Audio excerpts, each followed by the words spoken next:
In extenso, un thème, une série, pour aller plus loin, prendre le temps et nourrir le débat.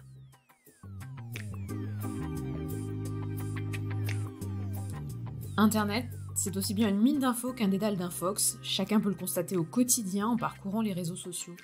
Alors, comment s'y retrouver ? Quels repères transmettre aux jeunes ? Les stratégies qui valaient sur papier ne suffisent plus dans un monde numérique où l'image est première. On en parle avec Divina Fromex, professeure en sciences de l'information et de la communication et spécialiste de l'éducation aux médias, dans ce 3e épisode de notre série « Apprendre la révolution des écrans ». Bonjour Divina Fromex. Bonjour Aurélie. Alors, un des enjeux majeurs de la scolarité, c'est d'apprendre à lire et comprendre un texte. Quand ils sont en cours de français, les adolescents apprennent à décrypter des processus d'argumentation, de narration. Quand ils sont en histoire géo, on leur apprend à identifier les sources d'un document.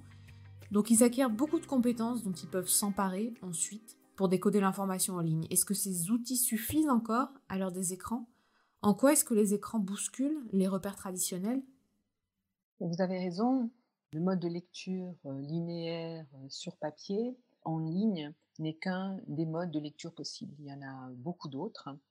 On appréhende le texte traditionnellement sur l'information textuelle, l'organisation des idées, l'archivage de l'information, alors qu'en ligne, on nous donne à voir un texte. Le texte devient image et du coup, le design passe avant le contenu. Le parcours de l'œil sur l'image va être très diversifié. Il ne va pas nécessairement commencer de gauche à droite et de haut en bas. Et il peut se laisser porter par tous les éléments du design, la typographie, l'accentuation, la mise en page, même les liens.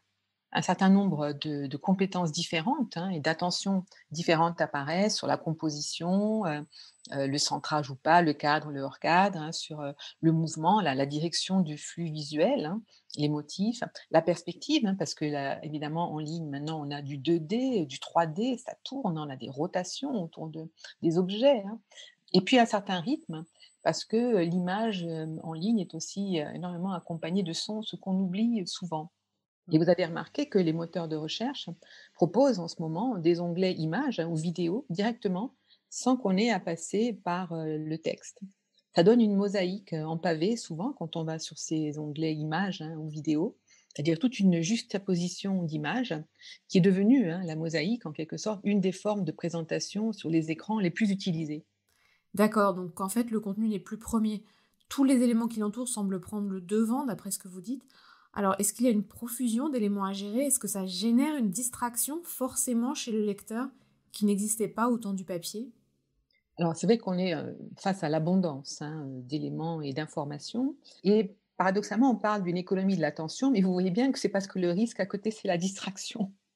Alors le côté design, il fait appel à des processus analogiques plutôt que logiques. On fait des rapports entre les objets, leurs mesures, leurs couleurs, leurs proportions. Mais ce qu'il faut voir toujours par rapport au texte et au processus cognitif derrière, c'est qu'une image, elle n'établit pas des rapports temporels ou des rapports de modalité sur le mode du subjonctif ou du conditionnel. Vous voyez, une image, elle ne dit pas « il se pourrait que ». Et c'est en ce sens d'ailleurs que l'image est très puissante parce qu'elle est universelle. Elle parle par elle-même, c'est très direct, très immédiat, donc très séducteur aussi. Dans Internet transfrontière, il est crucial d'avoir du coup plus d'images que de textes parce que c'est un langage universel.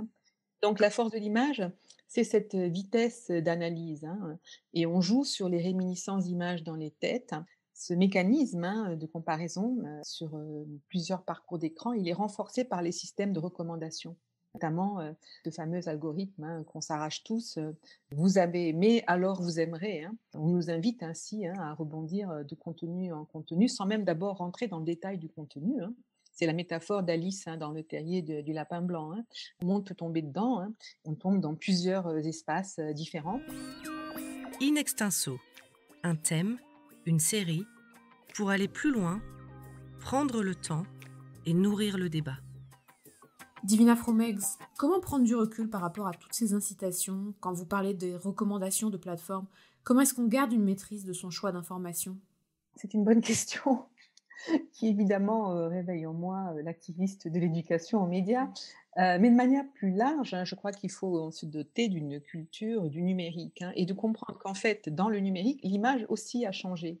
La simple grammaire de l'image qu'on nous apprenait avant à l'école, hein, un plan, le séquençage, le montage, hein, la différence entre le champ et le hors-champ, tout ceci existe toujours, mais augmenté incroyablement par le numérique, avec toutes sortes de manipulations rendues possibles, hein, morpher une image, incruster du texte, pixeliser une image, tourner autour, etc., hein. Et donc, effectivement, hein, la maîtrise qui est attendue est bien plus large, hein, pour, décoder, ce design complexe, hein, de contenu, multimédia, hein. Et du coup, il faut effectivement se doter de compétences en littératie visuelle hein, pour comprendre la fabrique de l'information, mais aussi la fabrique de la désinformation. Alors, la littératie visuelle, c'est apprendre à décrypter une image, c'est bien ça? Oui, c'est apprendre à décrypter une image dans le numérique, c'est-à-dire d'abord à l'ancienne décoder au sens simple, hein, le degré de réalité, la dénotation, le contexte, l'iconicité, les plans, etc., hein, mais aussi tout ce que l'image numérique permet de faire, c'est-à-dire des comparaisons, des inversions, de décrypter ces images qui sont frelatées, y compris les deepfakes.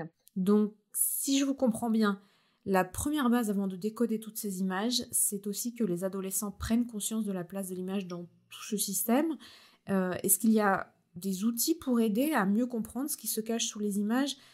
Et quels seraient les outils qu'on peut citer, qu'on peut conseiller aux auditeurs?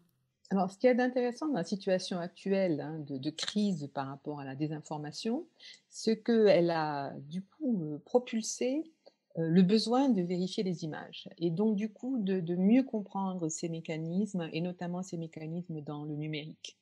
Google a mis en place très vite un reverse eye hein, qui permet de remonter l'image d'origine par comparaison et par similarité, hein, de manière analogique, hein. Mais l'outil que je préfère, en ce moment, c'est InVid, hein, WeVerify, hein, qui est un outil de vérification de vidéos autant que d'images et qui a plusieurs fonctionnalités, comme la recherche inversée, hein, comme regarder des images à la loupe, comme filtrer, des images et notamment, des images qui ont été, falsifiées, hein, qui reprennent complètement, hein, ces fonctionnalités, bien sûr, ce que notre cerveau fait, hein, quand il, décode et qu'il décrypte une image, hein. Il latéralise, il découpe, il compare, il fait des similarités et donc c'est intéressant avec les jeunes notamment, hein, de passer par cet outil pour prendre conscience, de plus en plus, précisément, hein, de nos biais cognitifs, hein, de la façon dont l'œil fonctionne, dans la façon dont une image est construite, hein, par, la société et tout le contexte, hein, de publication. Qui est l'auteur derrière? Quelle est sa motivation, hein? Donc c'est bien faire comprendre, cet, environnement, hein, visuel dans lequel baignent nos jeunes, hein, qui est, essentiel et que ces outils, permettent de manière, ludique, hein, dans bien des cas. Justement, tout ce que vous dites renvoie aux questions d'éducation à l'image. C'est un leitmotiv dans l'éducation nationale, on en a parlé. Est-ce que ça se met vraiment en place? Est-ce qu'il y a là une priorité pour les années à venir du point de vue de l'éducation aux médias?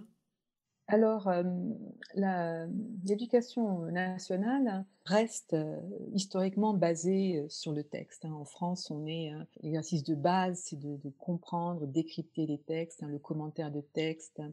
C'est encore, hein, ce qui, sous-tend un petit peu, la formation, en France, même à l'université. Ça ne veut pas dire qu'il n'y a pas dans l'éducation aux médias, hein, une dimension, qui passe par, l'image, mais elle est, secondaire et malheureusement elle le reste encore.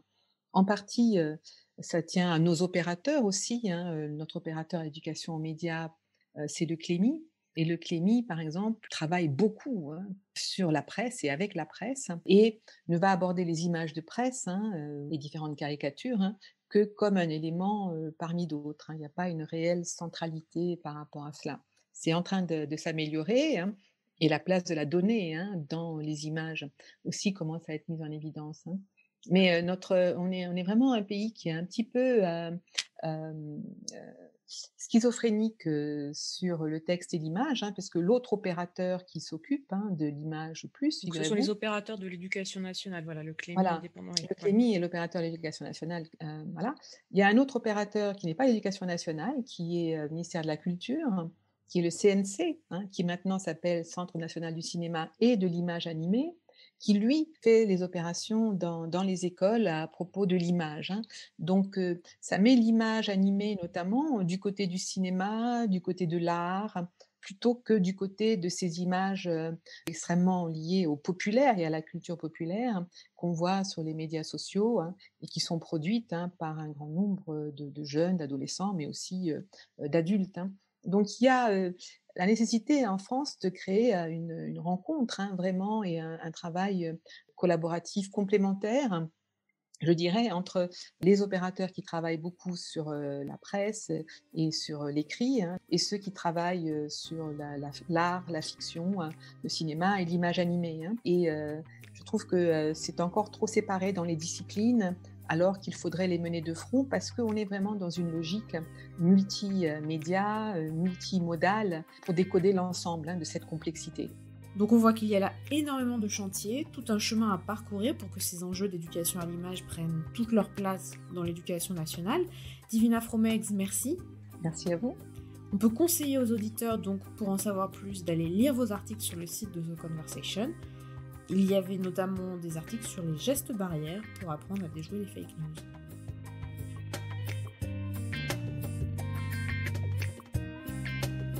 Retrouvez tous nos podcasts sur theconversation.fr. N'hésitez pas à les commenter et à les partager. Merci de votre écoute.